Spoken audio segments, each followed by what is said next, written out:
27 degrees at the moment in downtown Kandos, and we take a look at the weather information for the remainder of today. It's the first week of December 2017, and the New South Wales town of Kandos is just about to receive an early and much-deserved Christmas present. With the closure of the local cement plant in 2011, this Central West town's future is now dependent on tree changes, a growing local arts community, and of course tourism. And as rail tourism continues to be popular, that's now a big part of the plan.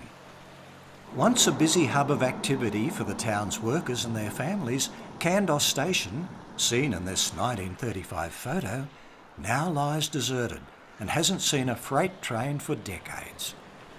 But today's different. The town's Christmas present is here. This 40-wagon train and its John Holland crew have arrived to lay 1,000 tonnes of ballast on the 8-kilometre track linking Kandos to its picturesque railway neighbour, Rylstone. This section of the Guavagar rail line was closed after the last Lithgow to Mudgee passenger train went through in the early 1990s. It's conventional wisdom that closed railway lines remain that way forever. But that's not true here. This is the birth of the Kandos-Rylstone Heritage Rail Precinct.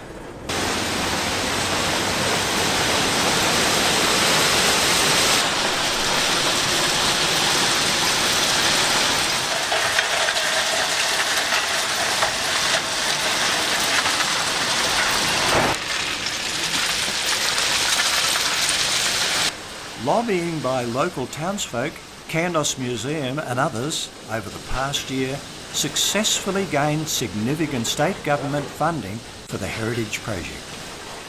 $1.1 million to fix the railway track between Kandos and Rylstone. A great opportunity to promote tourism in the local area. A great way to bring more visitors here to this region and to grow the local economy.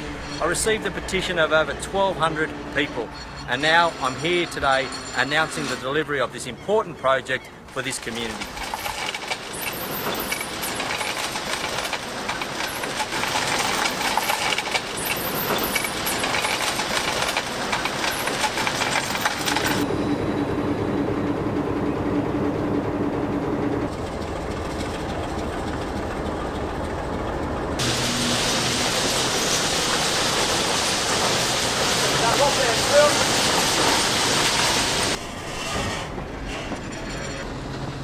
A few hours of work leaves the hopper wagons empty and the track looking highly respectable.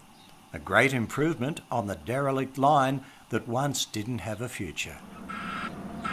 As well as the ballast operation, the John Holland team replaced a couple of thousand old timber sleepers with long life steel.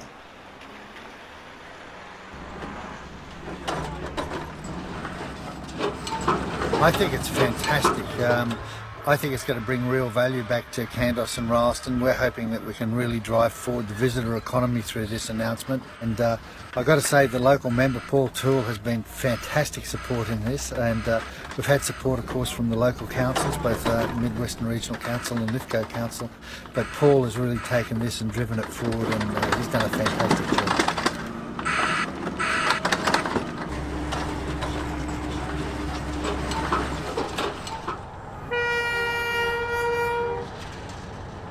The whole 9-day operation comes to an end as the ballast train nears Rylstone Station.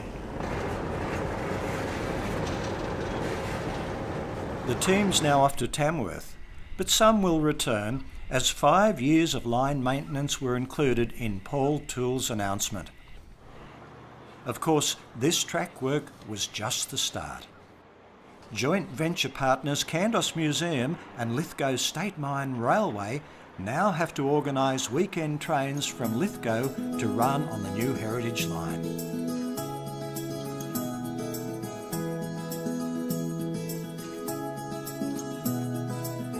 Spectacular views of the Kapiti Valley await the fortunate passengers. They'll be able to explore historic Rylstone, a little gem of the Central West. And they'll learn more about Kandos, the 20th century company town that made the fine cement that made Sydney. Stand by, we'll keep you posted.